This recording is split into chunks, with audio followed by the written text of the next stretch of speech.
So in today's class, we're going to learn uh, how to convert from hexadecimal to binary and vice versa, and at the same time, how to convert from octal to binary and vice versa. Okay. So let's start with binary to hexadecimal and vice versa.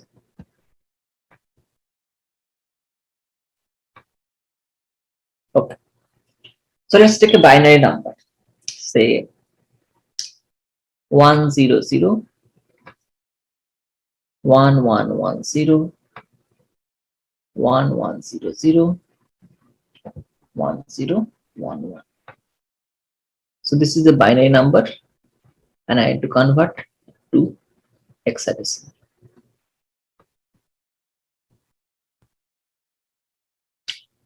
Okay. So in hexadecimal notation, the individual digits varies from 0 to 15, right? So 0 to 15 can be represented using only 4 bits, right? 0 is 0 0 0 0, 15 is 1 1 1. Okay. So in hexadecimal notation, all the individual digits can be represented using at max 4 bits. So when you want to convert from binary to hexadecimal, the technique is the following. First, you need to write, or you need to divide the binary number in chunks of 4 bits starting from the right. Okay, so this is the binary number starting from the right. Divide the number in chunks of 4 bit. So 1011 is going to be one chunk of 4 bit. 1100 is another chunk of 4 bits. 1110 is another chunk of 4 bits. And then the remaining number is 100. You can add a 0 before 1 to make it another chunk of 4 bits. Okay. So then you can represent all this chunk of 4 bits to its hexadecimal format. Okay. So for example, 0100 is 8, 1110 is 14, which is E.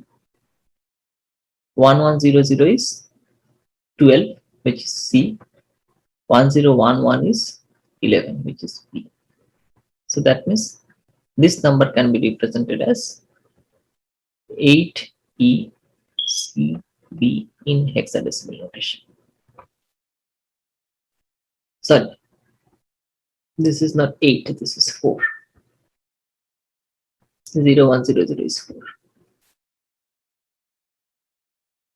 So 4ECB in hexadecimal notation. Okay. So that's it. So the technique is the following. You need to divide the bit in chunks of 4 bit, and then you can represent each and every 4 bit into the corresponding hexadecimal number. Okay. All right. Let's do the reverse operation. So suppose I give you a hexadecimal number and I'm asking you to convert it to the corresponding binary number. Say for example, let's assume a hexadecimal number B8C, and you want to convert this to binary. So what is the technique? The technique is just the opposite. You represent each and every individual digits using 4 bits. So B means 11. So 11 can be represented as 1011. 8 can be represented as 1000. C is 12. 12 means 1100. Okay. So this B8C is nothing but 1011 1000 1100 in binary format. Okay, clear to all of you? Okay. Now let's see how to convert from binary to octal and vice versa.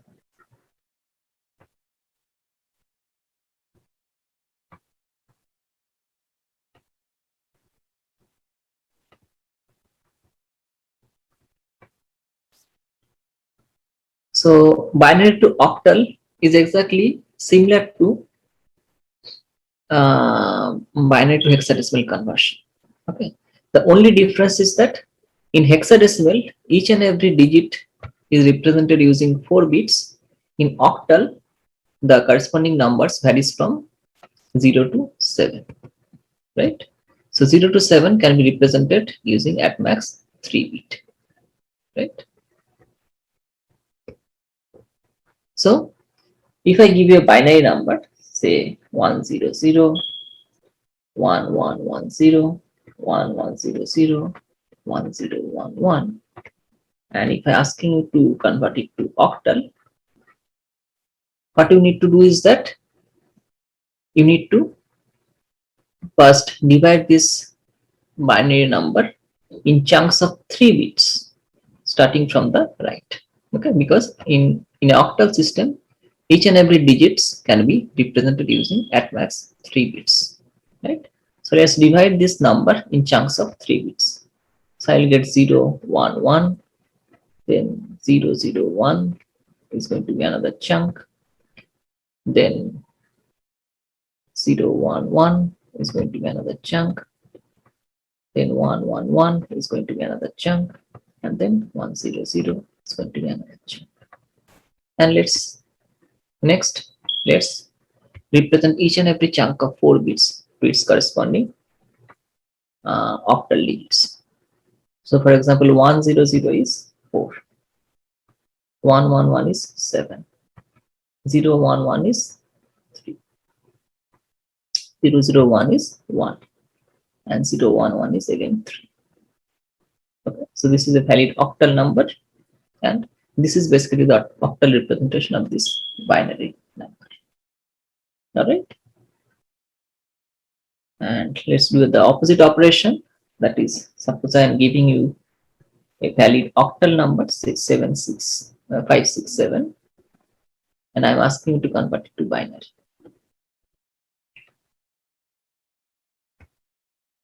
So in an octal system, any individual digits can be represented using 3 bit. So basically you need to convert each and every individual digits to 3 bit binary number. So 5 is 0 1 1, 6 is sorry, 5 is 1 0 1, 6 is 1 1 0, 7 is 1 1 1. So this is the corresponding binary notation of the number 567. Okay.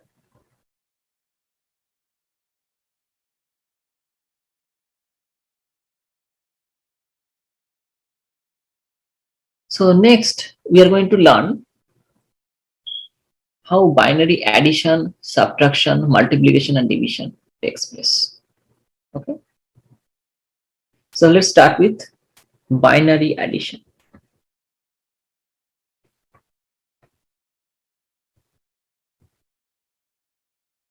Okay. So suppose I want to add two binary numbers. Say, suppose there are two numbers, A and B. A is say 1110, and B is suppose equal to 1011. And I want to add A and B. So how can I add these two numbers? All right. So before adding binary number, let's see how we can add two numbers in decimal system. Okay, and then we are going to see how we can add two numbers in the binary system. Okay, so in a decimal system where base is equal to 10, let's see how we can perform addition operation. So suppose I am asking you to add 11 plus 19. What is the answer? we write that 9 plus 1 is 10. So we put 0 over here, and then we put 1 over here, and then 1 plus 1 plus 1 is 3. So we say that 11 plus 19 is 30. But what is the logic behind this addition? Let's try to understand. The logic is the following. So whenever I am adding 11 and 19, I am first adding 9 with 1. And if this addition is more than or equal to the base, then I divide the addition with the base. Okay. And after division, the carry goes over here, and the quotient, sorry, the remainder goes over here, and the quotient goes as a carry to the next position. Okay. So after adding two digits, if the addition is more than or equal to the base, then we divide with the base, the remainder we write over here, and the quotient we add as a carry to the next position. And in the next position, we add 1 plus 1 plus 1, which is 3. So 3 is less than the base. So that's why we write 3 directly over here. That's how 11 plus 19 becomes 30. Okay. So the algorithm is the following. Corresponding to each and every position, we'll add the numbers. If the number is less than the base, we will directly write it. If it is more than or equal to the base, then you will divide by the base, and the remainder will put over here. The quotient will put as a carry to the next position. Okay, that's it. That's the logic behind addition operation. Okay, so let's see whether we can apply the same logic for binary addition. So let's write these two numbers, binary numbers, 1 1 1 0 1 0 1 1. Okay, and here base is 2. Okay, so that's the only thing that will change as compared to the decimal addition. Let's see. So 1 plus 0 is 1, so which is less than the base, so I'm going to write 1 over here. 1 plus 1 is 2, so 2 is greater than or equal to the base, right? 2 is greater than or equal to the base. That's how that's why I'm going to divide the addition with 2, and then I'm going to put the remainder over here. The quotient I'm going to write as a carry to the next position. And then 1 plus 1 is again 2. So I'm going to put the remainder over here. The quotient I'm going to put as a carry to the next position. And then 1 plus 1 plus 1 is 3. That means I'm again going to divide by 2. So the remainder I'm going to put over here. The quotient I'm going to put as a carry to the next position. So the next position, 1 plus 1, 1 plus 0 plus 0 is going to be 1. So 1 1 1 0 plus 1 0 1 1 is going to be 1 1 0 0 1. Okay, let's see whether it is correct or not. So 1 1 1 0 is how much in a decimal system? 1 1 1 0 is 14, and 1 0 1 1 is 11. Okay, 1 0 1 0 is 10, 1 0 1 1 is 11. So 14 plus 11, sorry. So 14 plus 11 is supposed to be 25. Let's see what is the value of this binary number. So 0, 1, 2, 3, 4. That means 2 to the power 4 plus 2q plus 1. So 2 to the power 4 is 16. 2q is 8 plus 1. So 16 plus 8 is 24 plus 1 is 25. So I'm getting the correct value after doing this binary addition. Okay. So basically here I have used the same logic behind decimal addition and binary addition. The logic is the following. For each and every position, we will add the numbers. If it is less than the base, you will write the number directly over here. If it is more than or equal to the base, then you are going to divide the corresponding addition with the base, and then the remainder you will write in the corresponding position, the quotient you are going to write as a carry to the next position. Okay. That's the algorithm behind addition in any base system. Okay. Using the same technique, you can compute addition operation in hexadecimal as well as in octa system. This is the general process of addition. Okay, clear to everyone? Okay. Now let's see how a computing system performs this kind of binary addition. So what is the algorithm behind binary addition as performed by the computing system? Okay, so let's try to understand. Okay,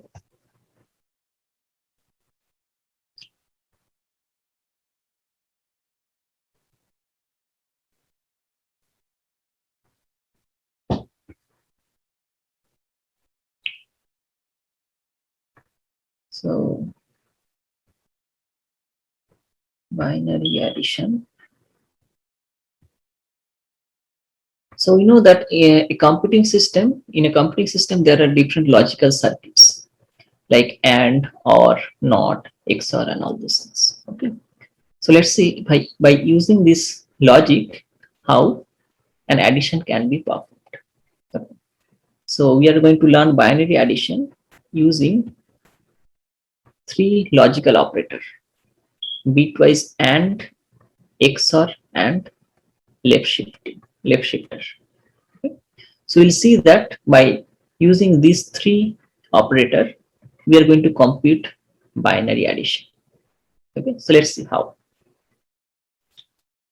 Suppose there are two integers, say a equal to say 0, 0, 0, 1, and b is equal to 0, 0, 1, 1. Okay, so 0, 0, 1, 1 is 1, 0, sorry, 0, 0, 0, 1 is 1, and 0, 0, 1, 1 is 3.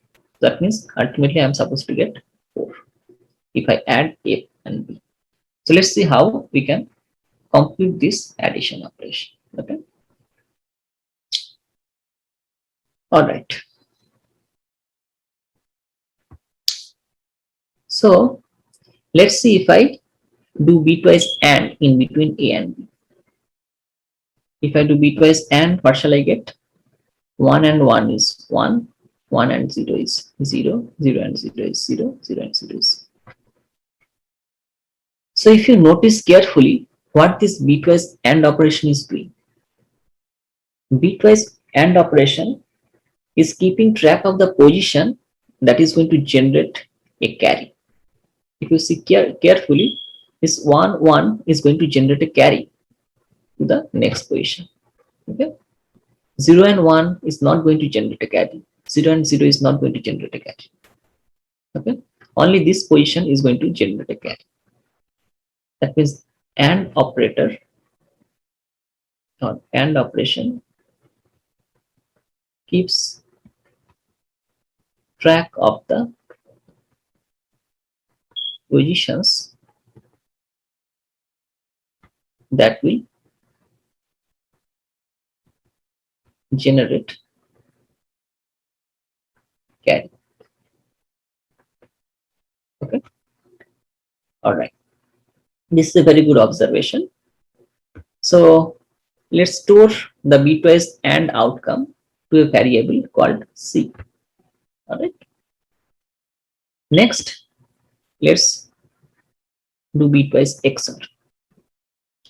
So 1 XOR 1 is 0, 1 XOR 0 is 1, 0 XOR 0 is 0, 0 XOR 0 is 0. Okay. So here also, if you notice carefully, you will see that XOR is similar to addition. If you add 1 and 1, you will get a 0 plus carry to the next position. So carry is taken care of by the AND operator. Okay. But if you add 1 plus 1, you will get a 0 in this position. Okay. If you add 0 plus 1, you will get a 1. If you add 0 plus 0, you will get a 0. Okay. So XOR is similar to addition. All right. So let's see how we can combine these two operations to calculate the addition of two binary numbers. Okay. All right. So let's store this XOR outcome to A for the next iteration. Okay. So let's do. I have done the bitwise and stored it in C. Then I have done bitwise XOR and stored it in A. Okay. And next, I'm writing that B is equal to C left shifted by 1. Let's see. What does this mean? So B is equal to C left shifted by 1. So if I left shift C by 1, that means this one will come over here, this 0 will come over here, this 0 will come over here, and this place will be occupied by 0. Okay. So why did I shift C? Why did I left shift C by 1? Because C is storing the places that will generate a carry. Now, if this place will generate a carry, this carry will be added to the next bit position, right? If this place will generate a carry, this carry will be added to the next bit position. So that's why I am left shifting C by 1 bit to the, so I'm left shifting C by 1. That means this one will come over here because ultimately this carry will be added in this position, right? So that's why I'm left shifting C by 1. Okay. And then I'm going to compute the same set of operations on the new A and B. And I will continue doing this until and unless B becomes 0. Okay. That means each and every step I'm going to compute the bitwise and store it in C. I'm going to compute the bitwise XOR, store it in A. And then I'm going to left shift C by 1 bit and store it in B. And I'm going to continue doing this until unless B becomes 0. Okay, so let's do this operation. So with this new A and B, I'm going to compute the bitwise AND. So 0 and 0 is 0, 1 and 1 is 1, 0 and 0 is 0, 0. And I'm going to store it in C. I'm going to do bitwise XOR. So 0, 1 XOR 1 is also 0, and then 0 XOR 0 is 0, 0. And I'm going to store it in A. And then B is going to be equal to C left shifted by 1 bit. So this one will come over here, this 0 will come over here, these two places will be, or this 0 is going to come over here, and this place will be occupied by 0. All right. Let's again do the same operation on this new A and B. So if I take bitwise AND, I'm going to get 0, 0, 0, 0, and I'm going to store it as. And then if I do bitwise XOR on A and B, it is going to be 0, 0, 1, 0, and I'm going to store it on A. And then I'm going to write B as C left shifted by 1. So at this point, C is all zeros. That means the left shifted version of all zeros are also going to be all zeros. So at this point, I reach at a point where B is equal to 0. So when B is equal to 0, A is going to store the addition of two numbers, which is 0, 1, 0, 0. So if I convert 0, 1, 0, 0 to decimal, I'm going to get 4 in a decimal form. Okay. And if I add 0, 0, 0, 1, which is 3, which is 1 in decimal format, and 0, 0, 1, 1, which is 3 in decimal format, I am supposed to get a 4, which I am getting over here. Okay. So using the same or using this set of steps, I can show that we can compute the binary addition of two numbers by using these three operators: bitwise AND, bitwise XOR, and left shifter. Okay. So what is the algorithm? Let's quickly write it. Algorithm is very simple. I'm going to first take bitwise AND in between A and B, and I'm going to store it in C. Then I'm going to do bitwise XOR, and then we'll store it in A. And then I'm going to take, or I'm going to write B equal to C left shifted by 1. And I'm going to continue doing this operation until and unless B is equal to 0. That means while B is not equal to 0, I'm going to complete this operation. And at the end, whenever it will come out of this loop, the sum is going to equal to A. Okay, that's it. So that is the algorithm for adding to binary numbers. Okay? This is the algorithm for adding to binary numbers.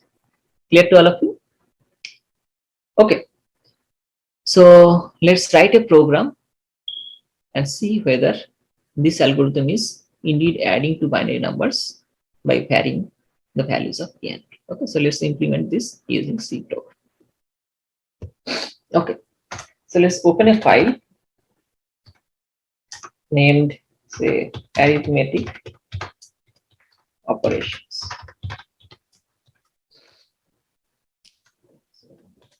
Include age.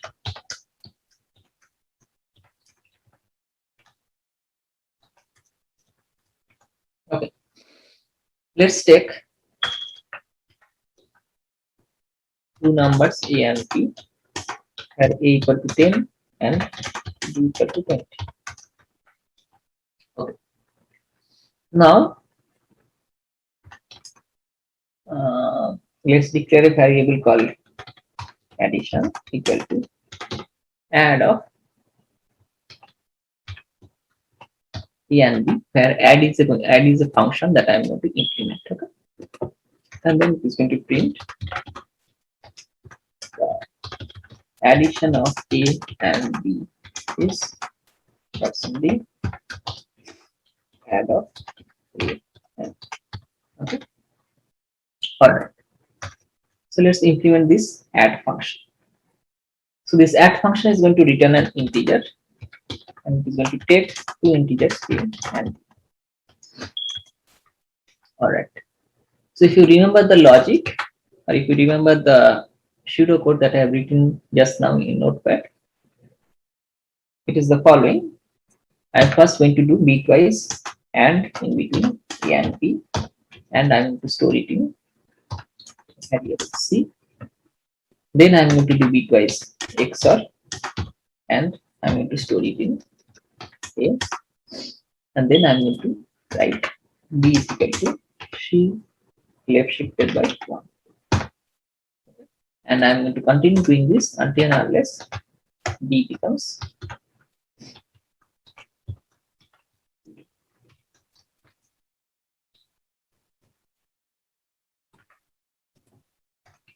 okay. So at the end of this iteration, A is supposed to store the addition of two numbers. So let's return A. Okay. So let's add the function prototype.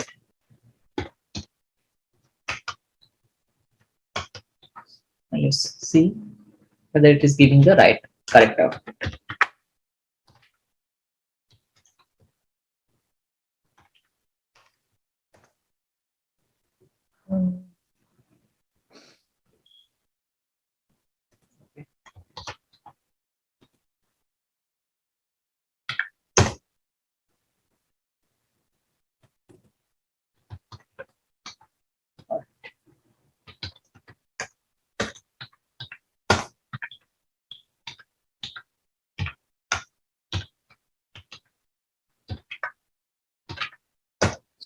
So the addition of A and B is 30.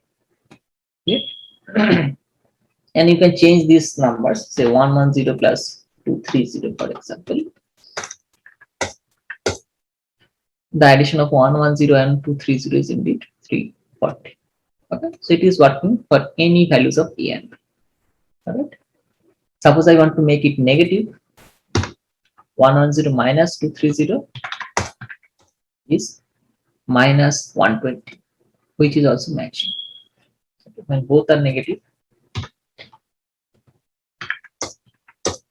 then also it is matching, minus 340. Okay, clear to all of you? Okay, let's make it positive. All right. Now, so as we have seen that this addition operation works both for positive number as well as negative, right? Okay. Now, let's try to understand how a computing system represents a negative numbers. All right.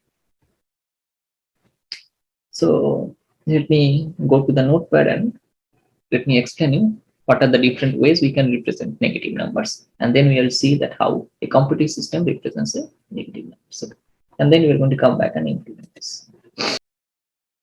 So in general, a negative number can be represented in three different ways. A negative number can be represented in sign magnitude form,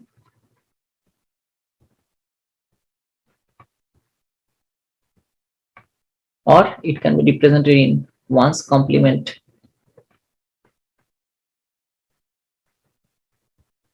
form. Otherwise, it can also be represented using or in two's complement form.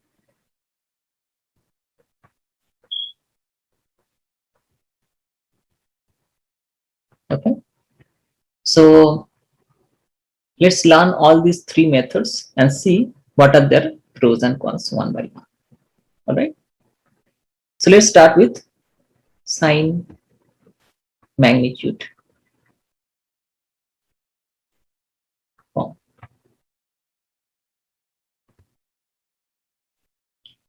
So in sign magnitude form, if the binary number is of n bits, then the first bit is going to be a sign bit, and the next n minus 1 bits are going to store the value. Okay, so first bit is going to be a sign bit, which is 0 for positive numbers and 1 for negative numbers, and the remaining n minus 1 bits are sign value stored. The remaining n minus 1 bit stores the value. Okay, so for example, if it is plus 5, the value will be the binary representation of 5, and this first bit is going to be 0. If it is minus 5, the value is going to be the binary representation of 5. This place is going to be occupied by 1. So in between plus 5 and minus 5, the value will remain the same. Only the sign bit is going to change. Clear? Okay. So using this, let's write down all the binary number that can be represented using sign magnitude form, and let's assume n is equal to 4. Okay, so suppose I gave you 4 bits. Using these 4 bits, let's try to represent all the binary number that can be represented using sign magnitude. All right. Okay, so suppose I want to represent plus 0 using sign magnitude form with 4 bits. So among these 4 bits, the first bit is going to be the sign bit, and next 3 bits are going to store the value. So as it is a plus, that means the sign bit is going to be 0. All the other bits are going to store the value. So yeah, as it is 0, the other bit positions are also going to be 0. Okay. If it is plus 1, that means the sign bit is going to be 0. Next 3 bits are going to store the value of 1, which is 0, 0, 1. Plus 2 means 0, 0, 1, 0. Plus 3 means sign bit is 0, value is 0, 1, 1.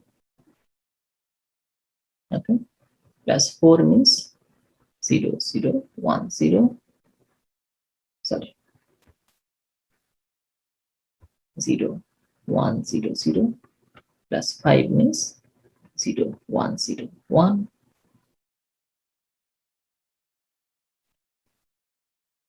Plus 6 means 0 1 1 0 and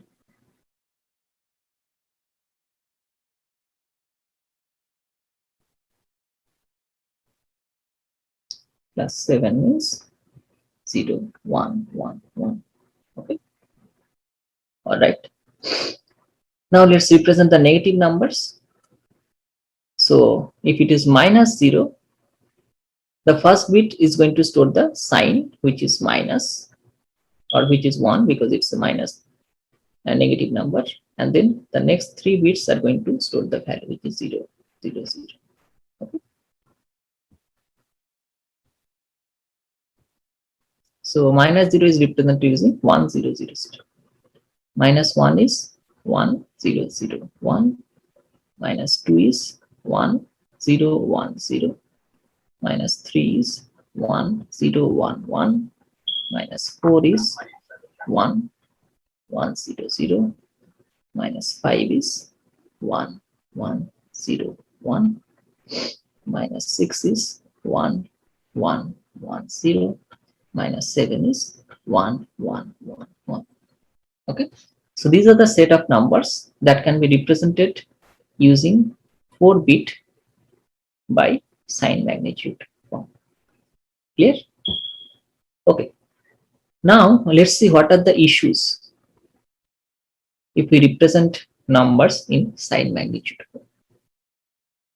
So if you notice carefully, you'll see that there is duplicate representation of plus 0 and minus 0, which are basically the same number.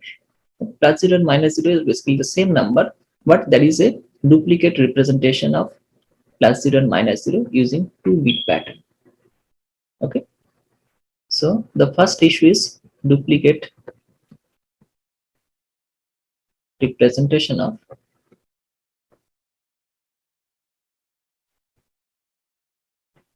plus 0 and minus 0. Okay, so the problem is there is going to be ambiguity if there are 2 representation for the same number, and at the same time, as we are using 2 bits bit pattern for representing the same number, we are basically wasting 1 bit pattern that could have been used to represent another number. Okay, as we are wasting 2-bit pattern to represent the same number, we are basically wasting one of the bit pattern that could have been used to represent a different number. Okay, let's see what are the other issues. So let's add 2 numbers, say, or let's add one positive number with a negative number. Okay, so suppose I want to add plus 6 and minus 2. So ideally, I'm supposed to get plus 4. Right? Let's see that whether we can get the same outcome if I add the corresponding bit pattern. Okay. So let's see. So plus 6 is going to be 0 1 1 0. Minus 2 is 1 0 1 0. Okay. So if I add these two, I'm going to get the following: 0 plus 0 is 0. 1 plus 1 is 0 plus 1 carry bit to the next position. So 1 plus 1 plus 0 is 0 plus 1 carry bit in the next position. 1 plus 1 is 0 plus 1 carry bit in the next position, which is going to come over here. So as we are dealing with only 4-bit, let's concentrate on the last 4-bit, which is 0 0 0 0, which is equal to plus 0 in decimal format. Okay. So that means whenever I am adding one positive number with a negative number, I'm not getting the expected outcome. Okay, here I have added plus 6 with minus 2. I'm supposed to get plus 4. But whenever I am adding the binary numbers, I'm getting plus 0 instead of plus 4. Okay, so the addition of positive and negative numbers are not matching with our expectation.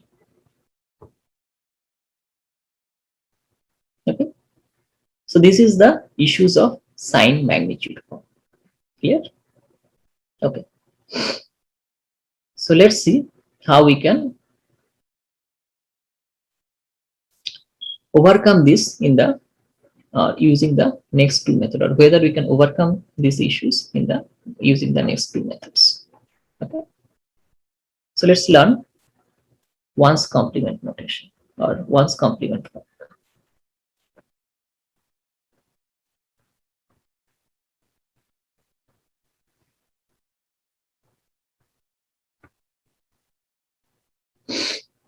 So in one's complement form, negative numbers are represented by taking the bitwise inverse of the positive numbers. Okay. In one's complement notation, the negative numbers are represented by taking the bitwise inverse of the positive numbers. All right. Okay. Let's first write down the positive numbers, which is exactly same as the sign magnitude form. Okay. So the positive numbers are exactly same as the representation of sign magnitude. So plus 0 is represented using 0, 0, 0, 0. Plus 1 is represented by 0, 0, 0, 1. Plus 2 is represented by 0, 0, 1, 0. Plus 3 is represented by 0, 0, 1, 1. Plus 4 is 0, 1, 0, 0. Plus 5 is 0, 1, 0, 1.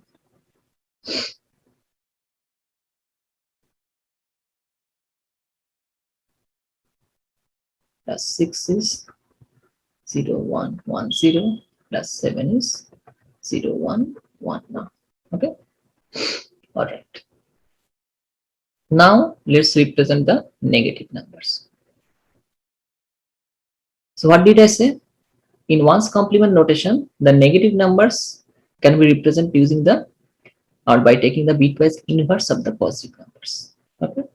So that means if I want to represent minus 0, I need to take the bitwise inverse, which is 1, 1, 1, 1.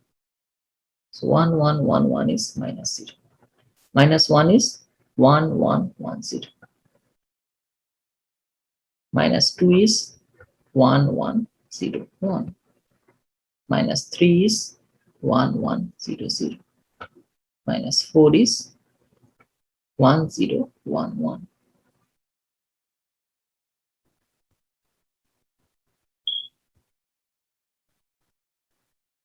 Minus 5 is 1, 0, 1, 0. Minus 6 is 1, 0, 0, 1. And minus 7 is 1, 0, 0, 0. Okay. All right. So let's see the issues using one's complement notation. So here also, if you observe carefully, there are duplicate representation of plus 0 and minus 0. Okay. So duplicate representation of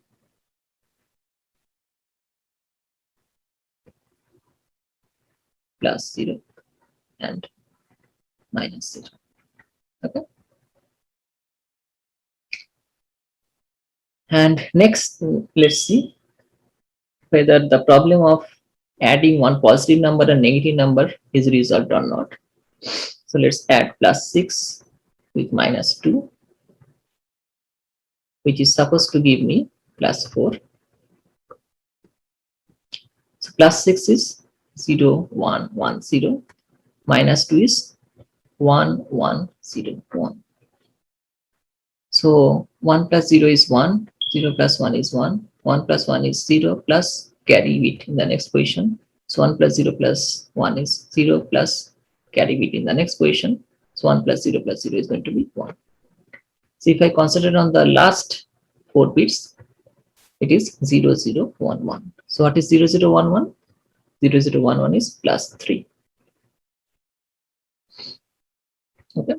So now also we can see that the outcome is not exactly same as my expected outcome. Okay? Although the difference is just 1. Here the difference is just 1, which is less than whatever the difference was in case of sign magnitude notation, right? But still it is not exactly the same. Okay, so here also the issue is addition of positive and negative numbers are not matching with our expectation. Okay, all right. Now let's see the next technique, which is two's complement method.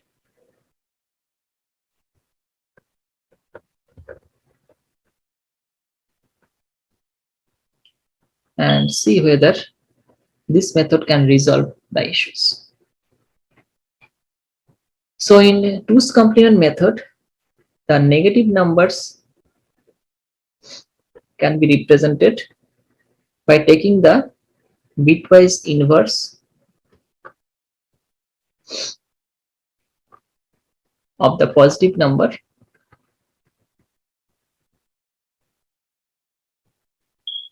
plus 1. Okay.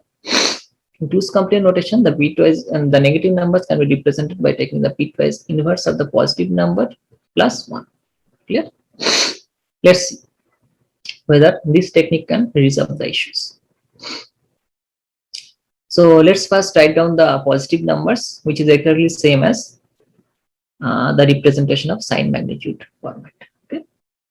So plus 0 is 0, 0, 0, 0, plus 1 is 0, 0, 0, 1, plus 2 is 0, 0, 1, 0, plus 3 is 0, 0, 1, 1, plus 4 is 0, 1, 0, 0, plus 5 is 0, 1, 0, 1, plus 6 is 0, 1, 1, 0, plus 7 is 0, 1, 1, 1. Okay. All right. Now let's represent the negative numbers, which is equal to the bitwise inverse of the positive number plus 1. Okay. Bitwise inverse of the positive number plus 1. So let's see how we can represent minus 0. So minus 0 can be represented as bitwise inverse of plus 0, which is 1, 1, 1, 1. Okay. Plus 1. So let's see what shall I get. So 1 plus 1 is 0 plus 1 carry it to the next position. So 1 plus 1 is 0 plus carry to the next position. 1 plus 1 is 0 plus carry to the next position. 1 plus 1 is 0 plus carry to the next position. So you will get 1. But if we concentrate on the first or last 4 bits, you will get 0, 0, 0, 0. 0, 0, 0 is nothing but plus 0. Okay. So that means we can observe that using two's complement notation, plus 0 is exactly same as minus 0. Okay, the representation of plus 0 is exactly same as that of minus 0. That means the first issue is resolved. Yes, there is no duplicate representation of plus 0 and minus 0. Okay. Now let's represent all the other numbers or the negative of all the other numbers. Say minus 1.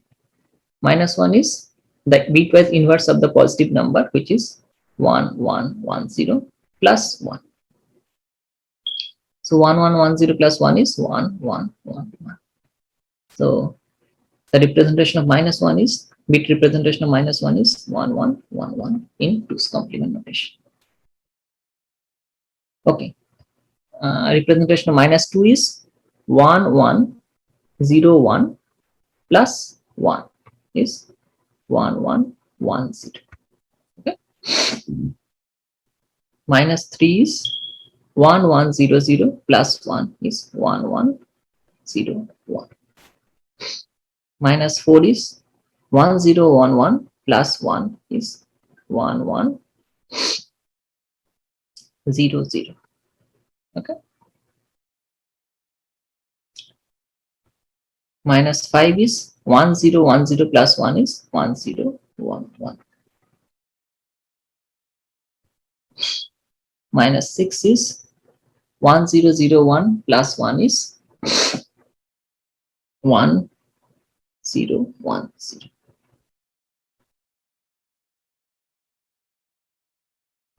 And minus 7 is 1 0 0 0 plus 1 is 1 0 0 1.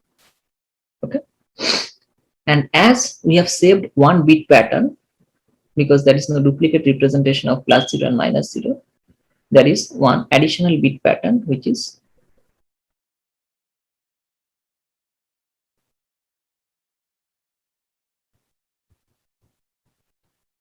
there is one additional bit pattern which is 1 0 0 0, which can be used to represent minus 8.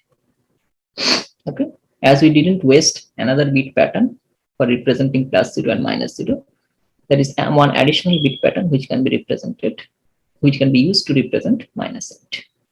Okay, all right. So let's see the advantages.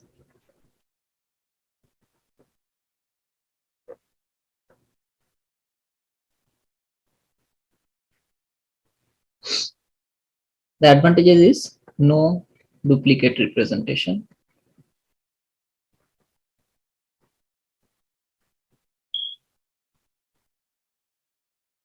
of plus 0 and minus 0.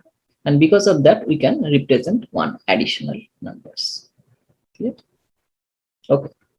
Let's see whether we add one positive number and a, or the addition of positive number and a negative number is giving the right outcome or not. So plus 6 is 0 1 1 0, minus 2 is 1 1 1 0. So if I add these two numbers, I will get 0 plus 0 is 0, 1 plus 1 is 0, plus 1 carry bit.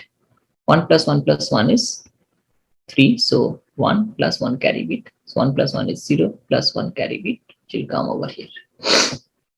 So last 4 bits are 0 1 0 0. So what is the value of 0 1 0 0? 0 1 0 0 is nothing but plus 4. So I am getting plus 4, which is exactly same as whatever I am expecting. Correct? Let's take another addition operation in between positive and negative number. Say plus 7 and minus 1. So I'm supposed to get plus 6. So plus 7 is 0 1 1 1 and minus 1 is 1 1 1 1. So if I add these two numbers, I'll get 1 plus 1 is 0 plus 1 as a carry to the next position. 1 plus 1 plus 1 is 1 plus 1 carry. 1 plus 1 plus 1 is 1 plus 1 carry. 1 plus 0 plus 1 is 0 plus 1 carry. So which will come over here. So the last 4 bits are 0 1 1 0. So what is 0 1 1 0? 0 1 1 0 is plus 6, which is exactly matching with my expectation. Okay. So in 2's complement notation, addition of positive and negative numbers are matching with our expectation. Okay. So that's why typically computing system represent negative numbers using 2's complement notation. And in a 2's complement notation, the negative numbers is the negative number is equal to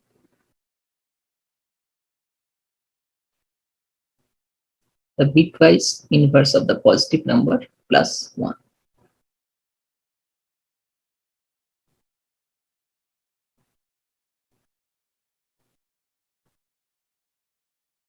Okay. In 2's complement notation, the negative number can be represented by taking the bitwise inverse of the positive number plus 1. Clear? Okay. So let's go to the program and see how we can write a program to represent negative numbers using 2's complement notation. Okay. Okay. So let's print the negative of a is %b. Let's write a function called neg of a. So this function is going to return an integer and it is going to take an integer. Okay. So what did I say? In 2's complement notation, if I want to take the negative of a, that means I need to take the bitwise inverse of a plus 1. Okay, bitwise inverse of a plus 1. Now here I have a addition function. I have already written an addition function. That means I can replace this plus operator by using this function. So I'm basically adding the bitwise inverse of a plus 1 to get the negative of a. And I can simply return this. Okay. Let's see whether this function is giving the correct output.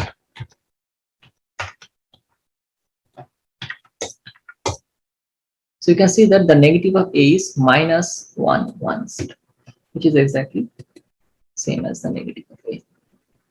Okay, clear to all of you? Similarly, the negative of b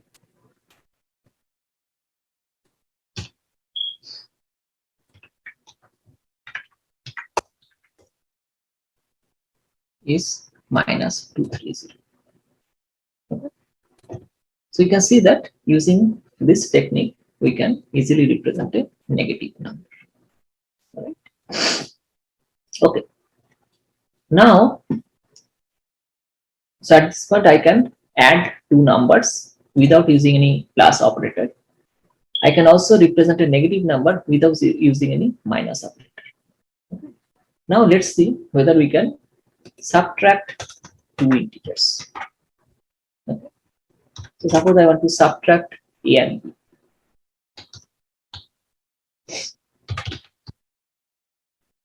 So integer subtract equal to sub a comma b.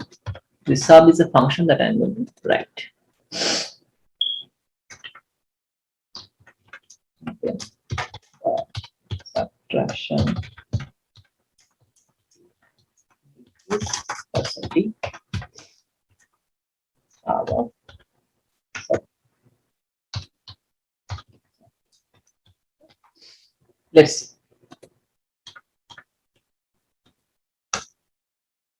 So this subtracts or sub function is going to return an int, and it is going to take two integers a and b.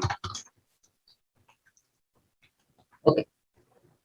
So subtract means what I want to do is a minus b. Okay. So I know how to add two numbers. I know how to represent negative integers.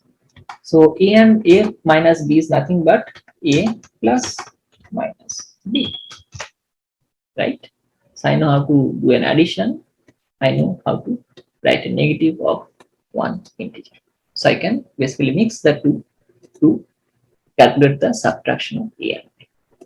So the subtraction of a and b is nothing but add of a comma negative of b. That's it. Subtraction of a is nothing but a comma negative of b.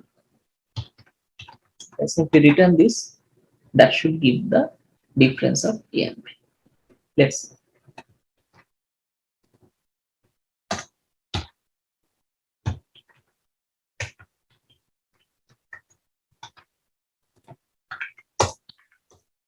So the subtraction of a and b is -120. So 110 minus 230 is indeed -120. Okay. 1100 minus 230 is 870. Okay. So the subtraction function is also giving the correct output. Okay, clear to all of you? So that means by without using the plus and minus operator, I've shown you how I can implement an addition operation as well as a subtraction operation. Okay. All right.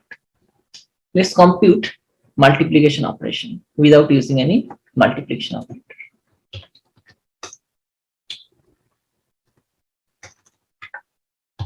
In multiplication equal to mult of a and then I can print multiplication a and b mult of a comma b. Okay.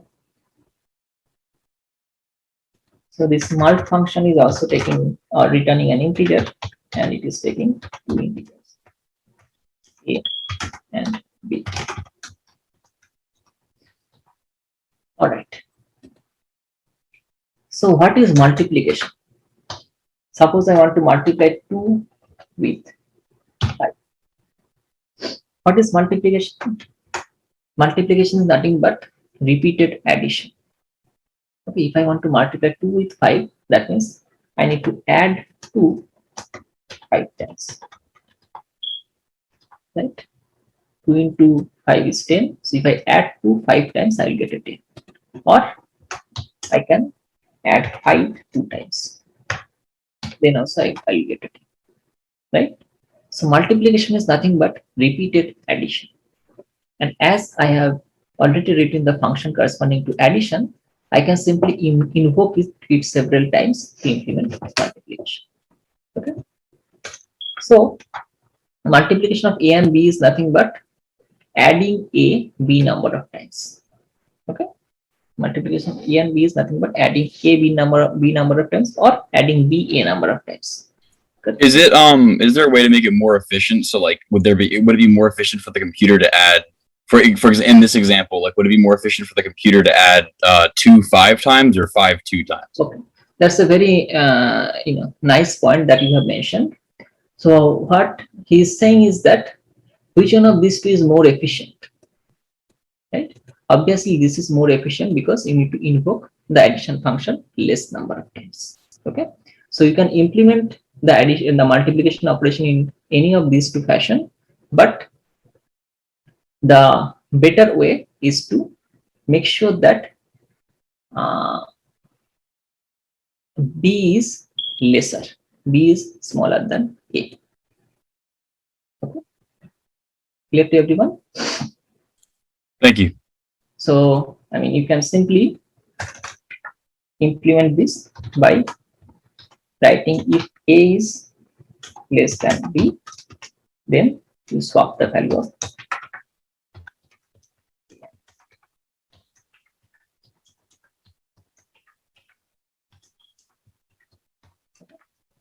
that's it, and then you add a b number of times. Okay, clear to everyone? So after this operation, a must be greater than b, so you basically add a b number of times. Okay. All right.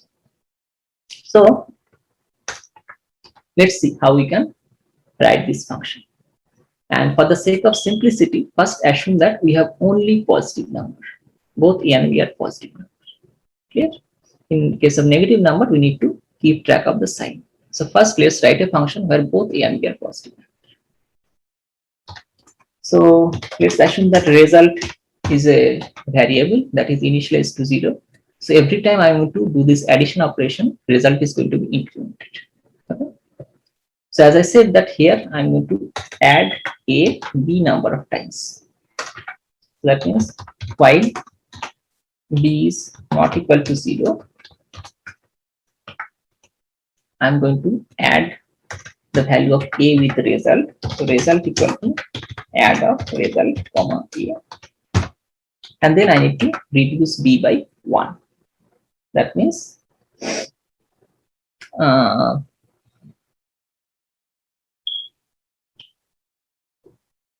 b is equal to sub of subtraction b with 1. Okay, subtraction 1, subtract 1 from b. Okay, that's it. So in every iteration, I am adding a and I am subtracting b. So ultimately, I'm going to add a b number of times. All right, and then at the end, I'm going to return the result. Let's add the prototype and see whether I'm getting the correct output.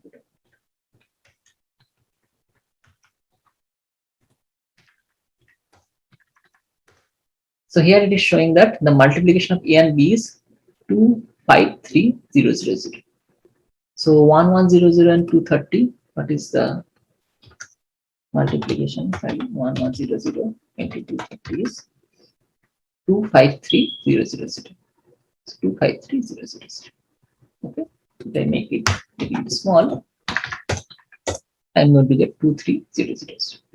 That means this multiplication function is also working perfectly. Okay, now let's bring the negative numbers. Okay, let's introduce negative numbers. Okay, suppose if any one of a and b are negative, or if both are negative. Okay, let's suppose any one of a and b are negative, then what will happen? The result is going to be negative. Okay, so how can I incorporate this? Let me introduce a sign variable which is equal to plus 1 or initialized to plus 1.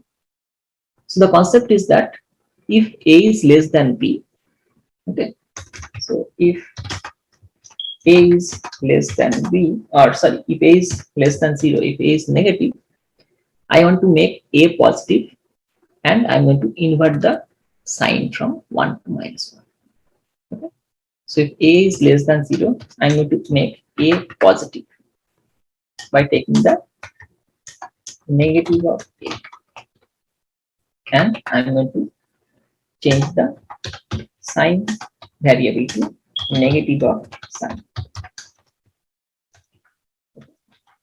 If a is negative, I'm going to make a positive and then I'm going to change sign from plus 1 to minus 1.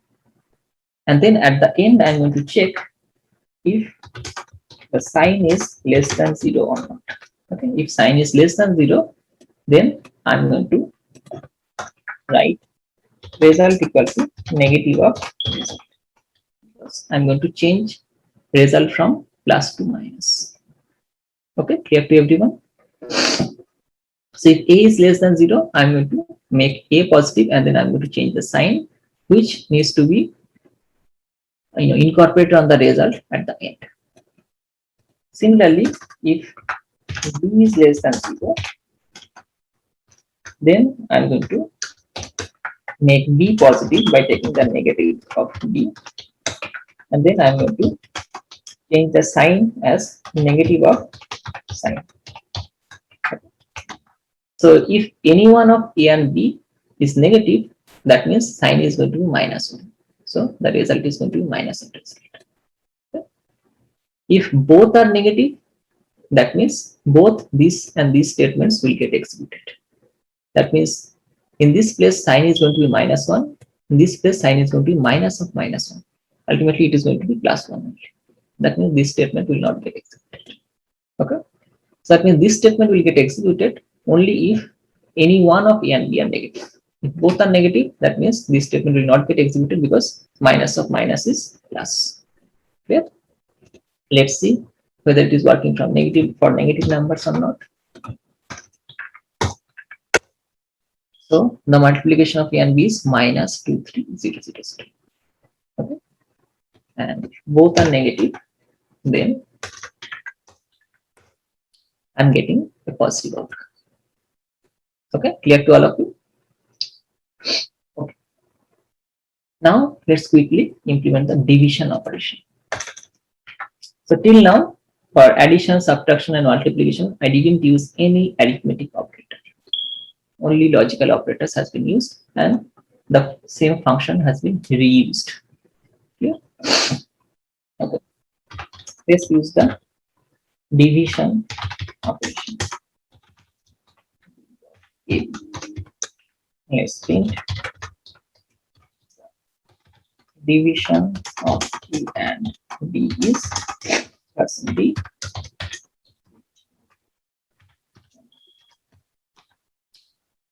Okay. Let's see.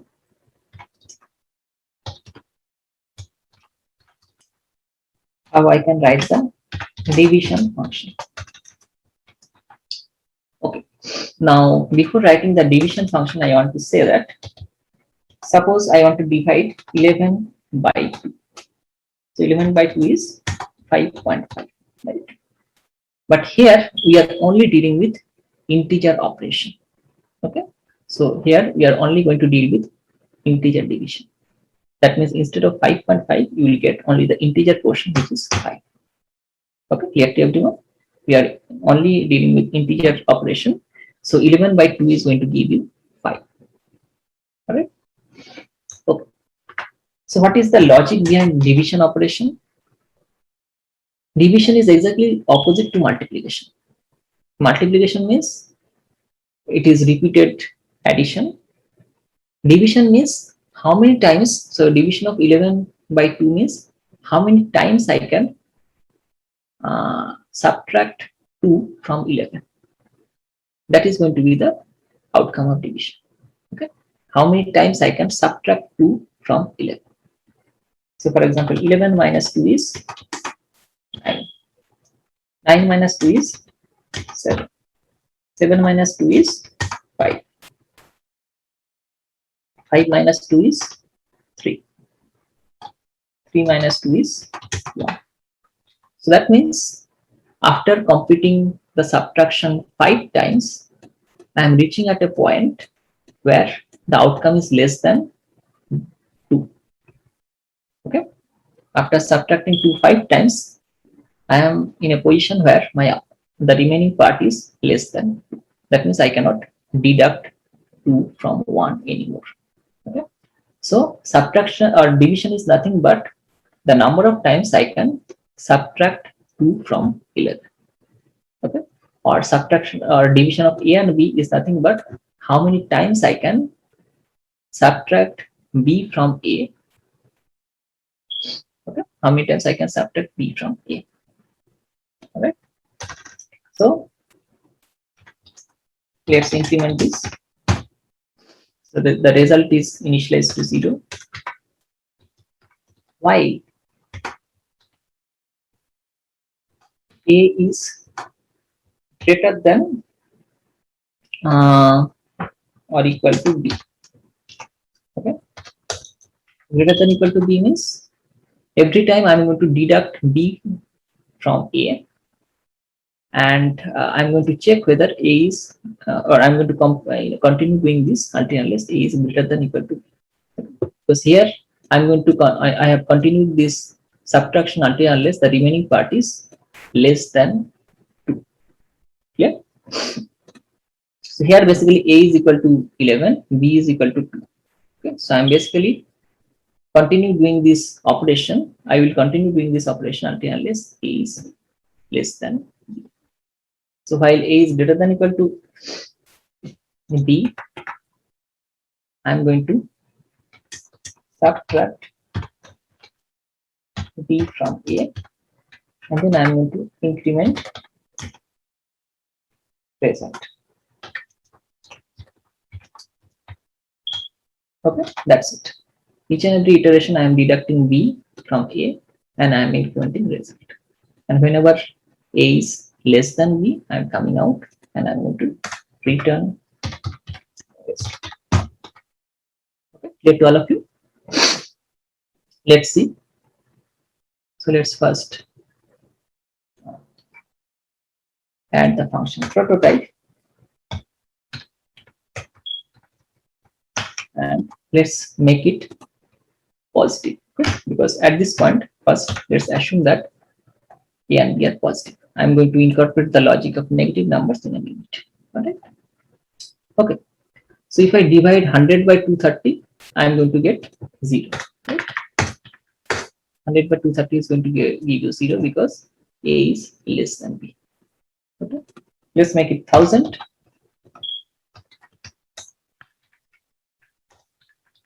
1000 and 230 is giving me 4. Okay. Division. 1000 and 230 is giving me 4. So 1000 by 230 is going to be 4 point something. As I am doing integer division, it is giving me 4. Okay. 1000 by 200 is going to give me exactly 5. Okay, clear to all of you? Okay. Now let's assume that some of them are A and B may be negative. So in that case, the technique is exactly same as whatever I have done in case of multiplication. That means I'm going to keep a sign variable which is initialized to 1. If A is less than 0, I'm going to make A positive and I'm going to reverse the sign. If B is less than 0, I'm going to make B negative and I'm going to reverse the sign. Okay. So basically, I'm going to make B positive and then I'm going to reverse the sign. Okay. So let's basically copy the same thing.